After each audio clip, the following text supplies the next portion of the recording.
Mari kita mulai perkuliahan pada hari ini. Untuk mata kuliah dasar teknik tenaga listrik, kita akan mencoba ya belajar bersama tentang arus, tegangan, daya beban RLC. Jadi ada resistor, induktor, dan kapasitor, serta impedansi rangkaian RLC.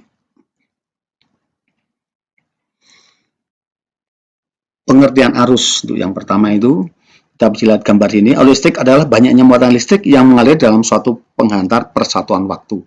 Ya, jadi dalam persatuan waktu, muatan yang mengalir itu yang akan kita pelajari. Secara matematis dinyatakan sebagai I sama dengan Q per T, di mana I adalah kuat arus listrik, ya, bisa dikatakan per ampere atau kolom per detik, sedangkan Q adalah muatan listrik kolom. Ya. Dilihat ada satu ilustrasi seorang ilmuwan berusaha menghitung jumlah elektron yang melewati kedua anak panah. Ya, bisa. Arus listrik dalam suatu rangkaian hanya dapat mengalir dalam suatu rangkaian tertutup. Ya, jadi kalau terbuka nggak akan ada ya, buntu atau kata lepas lah maksudnya lewat. Tapi harus itu. Rangkaian tertutup ini kita lihat ada suatu sumber itu dari batu baterai, kemudian ada lampu. Ya, seperti ini ya. Kelihatan itu. Nah, udah kelihatan bisa ya. Ini putus gini nggak akan. Tapi kalau nyambung, nah ya dalam rangkaian diagram. Aliran muatan listrik dalam satu rangkaian dapat dinamakan seperti aliran air. Ya, jadi ini seperti ini air ya. Dilihat di gambar bawah ini ada ya baterai, sumber tegangannya mengalir resistor, kehambatannya beban, bisa jadi tadi yang bersifat lampu, dan aliran muatan listrik arus listriknya dan kembali seperti ini. Di atas juga itu ya, ini ada suatu penambah tekanan air, ini ada pompa, terus ada pipa, di sebelahnya ada suatu persoalan kerang-kerang ya, terus jadi itu, terus aliran air seperti ini. Nah, ini hambatannya ini, jadi terhambat oleh kerang. Di sini resistor atau hambatan penghambat. Kalau aliran elektron dari potensial rendah, kutub negatif ke potensial tinggi, ya pemahaman seperti itu, kutub positif ya. Aliran listrik ini sesuai konvensi dari penilaian potensial ya. Jadi arah arus listrik sesuai konvensi dari potensial hingga tinggi kutub, kemudian kutub rendah ya. Sekali lagi, arah arus listrik sesuai konvensi yang ada, ini para pakar dulu yang menemukan, dari potensial tinggi atau kutub positif ke potensial rendah atau kutub negatif. Ini Anda bisa lihat ini ya. Nah ini ya 1,5 watt ini baterai. Potensial tinggi ini. Jadi kalau arah potensial ya, ini yang arah elektron negatif ya. Jadi, kalau yang listrik ini elektron ini. Betul ya. Positif ke negatif sebagainya. Mengukur kuat arus listrik. Alat untuk mengukur listrik adalah ampermeter atau ammeter ya. Ampermeter disusun seri dengan komponen yang akan diukur kuat arusnya. Jadi kalau untuk arus atau untuk ampermeter alat ini harus seri dengan bebannya. Ya, ini seperti ini. Jadi ini masuk, ini ya, dari lampu positif, dari baterai positif ke lampu, ya, keluar lampu, ini masuk. Misalkan ini ada probnya merah, ini hitam, masuk lagi sini. Ini seri, namanya itu. Saklar dan sekring, saklar adalah untuk menyambung atau memutus aliran arus listrik. Ini diagramnya seperti ini, lihat ini, ya ini putus. Ini kalau ada hubung singkat, arus yang besar ini putus pengaman, jadi tidak merusak peralatan listrik. Pengertian tegangan. Tegangan listrik atau voltage dapat dinyatakan sebagai dorongan atau tenaga untuk memungkinkan terjadinya aliran arus listrik. Tegangan listrik dibedakan menjadi dua macam, yaitu tegangan listrik searah atau direct current DC, tegangan listrik bolak-balik atau alternating current. Sumber tegangan. Supaya listrik dapat terus mengalir dalam suatu penghantar, maka pada ujung penghantar itu harus selalu ada beda potensial. Masuk gitu. Ini lihat ini. Nah, seperti ini. Alat yang dapat mengadakan selisih atau beda potensial disebut sumber tegangan atau sumber listrik. Beberapa macam sumber tegangan antara lain ini bisa ya. Elemen sekunder yang dapat diisi kembali tadi akumulator aki. Bagian akinya di atas sel-selnya, ini bisa lihat gambarnya ya ada ya, penjelasan notasinya ada. Peran aki digunakan terjadi perubahan energi kimia menjadi energi listrik ya. kimia menjadi listrik itu ada ini, proses elektrolisa. Pada saat aki diisi ulang terjadi perubahan energi listrik menjadi energi kimia. Nah, jadi ini bahannya kalau pakai ini isi atau nyacer. Kita kadang-kadang kan itu namanya istilahnya istilah yang biasa itu nyetrum ke listrik, nyetrum ke aki maksudnya gitu ya. Mengukur beda potensial listrik. Alat pengukur tegangan listrik adalah voltmeter. Voltmeter dipasang paralel dengan komponen yang akan diukur beda potensialnya. Nah ini, kalau tadi di arus ampermeter itu seri, kalau ini tegangan voltmeter paralel. Ini bisa lihat ini ya, positif ini, nah tidak. Jadi tidak, nih lihat ini. Nah sambungan tidak menerus gini, tapi ini. Nah satu di sebelum, satu sesudah ban. Ini lihat ini juga ya. Ini juga sama seperti ini. Daya beban RLC. Daya pada beban RLC ini ada resistor, induktor, dan kapasitor. Satuannya ohm, ini satuannya Henry, ini farad. Pengertian daya, perkalian antar tegangan diberikan dengan hasil arus yang mengalir. Secara matematis memang P sama dengan VI, sumber searah atau DC.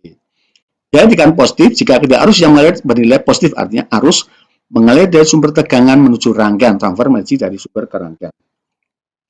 Daya dikatakan negatif ketika arus yang mengalir bernilai negatif, artinya arus mengalir dari rangkaian menuju sumber tegangan, energi dari rangkaian ke sumber.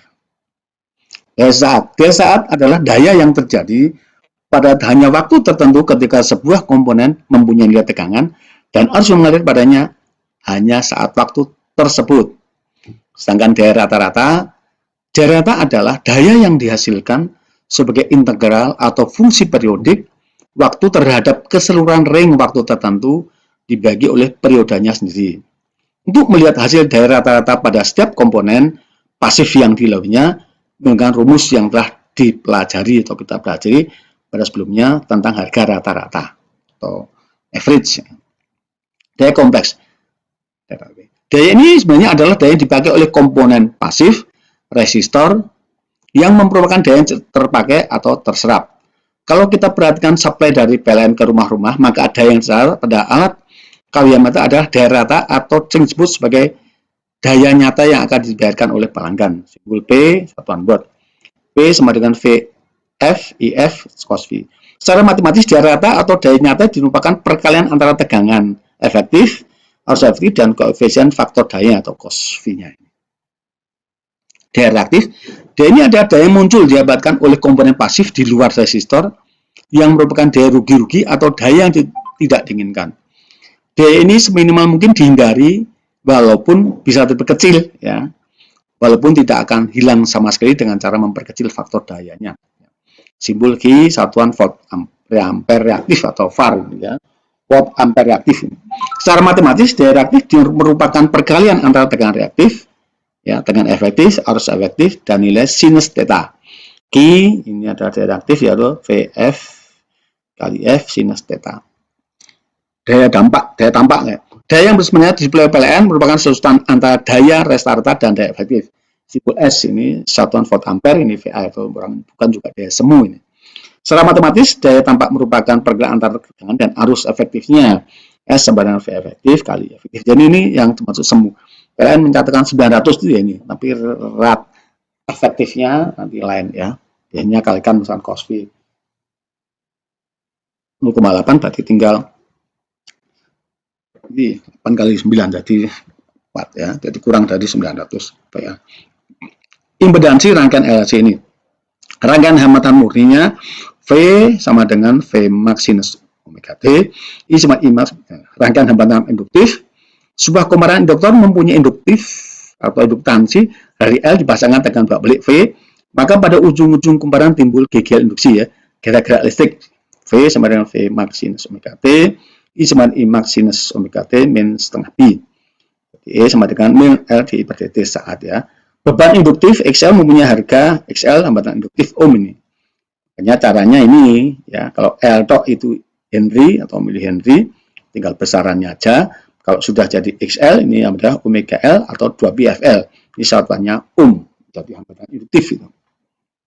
Perhatikan induktif aja. Rangkaian hambatan kapasitif. Sebuah kapasitor dengan kapasitas C ya, sebuah kapasitor dengan kapasitas C dihubungkan dengan tegangan bolak-balik V. maka pada kapasitor itu menjadi bermuatan. Sehingga pada alat plat-platnya mempunyai beban potensial sebesar ini. V sama dengan V max sinus omega T, I sama dengan max sinus kurang buka omega T plus setengah Pi. Ini V sama dengan GC ya. Besar hambatan kapasitif EC sama dengan 1/2 PFC atau 1/2 omega C seperti tadi. Kalau XL 2 PFL, kalau XC adalah 1/2 PFC. Berbalikan. Rangkaian LL seri. Hambatan seri R dan XL dihubungkan dengan tengah balik V. Umumnya adalah VR sama I kali R, VL sama I XL. Jadi benar VR adalah beda potensial antara ujung-ujung R, VL beda potensial antara ujung-ujung XL atau di besar tegangan V, ya besar tegangan total V ditulis secara vektor yaitu V sama dengan akar VR kuadrat plus VL kuadrat. Hambatan R dan XL juga dijumlahkan secara vektor yaitu Z sama dengan akar X kuadrat plus L kuadrat, itu namanya impedansi satuannya ohm. Kuat arus yang mengalir pada rangkaian ini adalah I sama dengan V per Z. Jadi tegangan dibagi impedansi sama dengan V dibagi akar R kuadrat plus L kuadrat. Rangkaian RC seri. Hambatan seri R dan XC dihubungkan dengan tegangan bolak-balik V. Hukum ohm I sama dengan tuh ya, hukum ohm 1 maksudnya ini ya. VR sama dengan IR, VC sama dengan IXC. VR adalah beda potensial antara ujung-ujung R, VC beda potensial antara ujung-ujung XC. Besar tegangan total V ditulis secara vektor V sama dengan akar VR kuadrat plus VC kuadrat. Kita lagi induktansi jarinya berarti L ini VC karena C. Apabila F dan C juga dijumlahkan secara vektor yaitu Z sama dengan akar R kuadrat plus C kuadrat, Z impedansi ohm. Kuat arus yang mengalir pada rangkaian ini adalah I sama dengan V per Z sama dengan V dibagi akar R kuadrat plus C kuadrat. Rangkaian LRC seri sekarang tiga-tiga ya, tiga-tiganya. Hambatan seri R, XL dan XC dihubungkan dengan tegangan bolak-balik. Hukum ohm VR sama IR, VL IXL dan VC IXC. Ini lihat ya, untuk R ya IR sendiri, VL dengan XL, VC dengan XC. VR beda potensial antara ujung-ujung R, VC beda potensial antara ujung-ujung XC dan VL beda potensial antara ujung-ujung XL. Besar tegangan total ya, besar tegangan total V ditulis secara vektor yaitu V sama dengan akar VR kuadrat plus permukaan VL min VC kuadrat. Hambatan R, XL dan XC juga dijumlahkan secara vektor. Z sama dengan akar R kuadrat plus permukaan XL min XC kuadrat Z impedansi.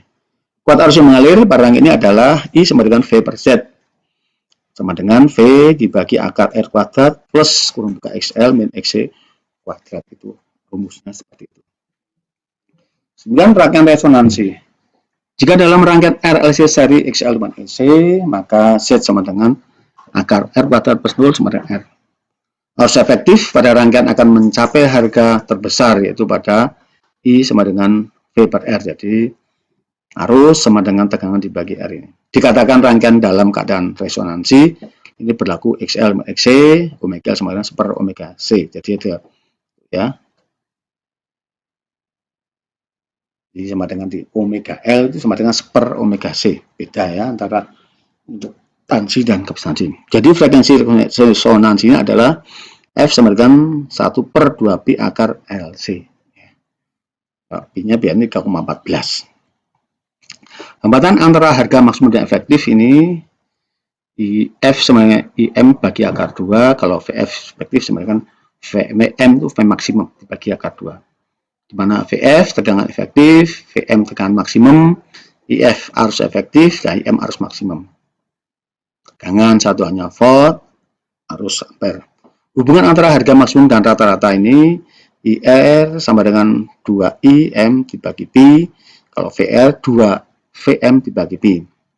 F tegangan rata-rata, VM maksimum, IR arus rata-rata, dan M arus maksimum. Jadi, simpul mudah ya, di R itu rata-rata, M maksimum. Satunya sama, kalau V tegangan volt, dengan I arus ampere. Jadi kalau ukuran kecil bisa jadi miliampere. Dia harus bolak-balik, daya dalam arus searah dirumuskan P sama dengan V kali I dengan V dan I artinya selalu tetap. Tapi untuk arus bolak-balik, dari listriknya dinyatakan sebagai perkalian antara tegangan, kuat arus, dan faktor daya. Jadi ada cos V-nya ya. Jadi ini perbedaan antara daya current dan alternating current. P sama dengan VI cos theta atau P sama dengan I kuadrat Z cos theta. Dengan penjelasan ini P daya listrik bolak-balik, satuan watt, V tekan efektif V, I kuadrat arus efektif VA, Z indikasi rangkaian ohm, dan cos theta-nya dan juga cos V namanya faktor daya dengan R per Z. Jadi R dibagi impedansi. Ini yang bisa disampaikan kali ini, tentunya dengan harapan memberikan penjelasan, pemahaman pada saudara mahasiswa, namun juga terbuka selalu kemungkinan untuk kalau mau bertanya. Ya. Sekian, terima kasih, semoga bermanfaat, mohon maaf atas kekurangannya. Wassalamualaikum warahmatullahi wabarakatuh.